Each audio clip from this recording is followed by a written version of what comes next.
Hello guys, this is my office. Ito ang binigay sa atin ng ating napakabait na aking friend. At syempre kumari na din ngayon. Ang aking kumaring for the first time nagkaroon ako ng kumaring na super yaman at big time. Ito ay walang iba kundi sa kumaring Rosmar, di ba? Aray ko. At lahat ng transaction bayad, dito mapupunta sa akin para alam ko ha. Kung ano-ano mga binabayaran nila if ever, kung meron man dyan. Pag nandito ako, ha? May mga deliver dyan, mga bubabayad para na mamonitor kung ano ba yung mga binabayaran. Okay. Tapos ballpen papel, asan na yung listahan? Yung ballpen sa papel doon na hawak mo. Ballpen? Ballpen sa papel? Oo.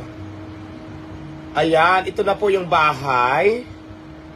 Ito na po yung sinasabi ko na bigay sa akin ni Madam Rosmar. Napakalaking bagay nito para sa akin. Kasi, office, tulugan, at least hindi na ako sa sasakyan na tutulog lang. Hindi na ako sa gilid-gilid. Dito talaga, may aircon na siya.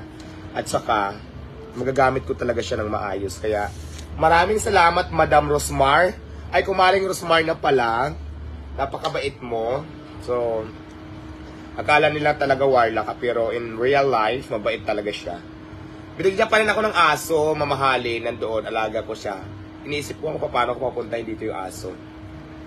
So, guys, please like, follow, and share. At huwag niyo kalimutan subscribe ang aking YouTube channel. Ang aking YouTube channel ay nandito po yung link sa ating Facebook page, dito sa Diwata Paris Over Fan page.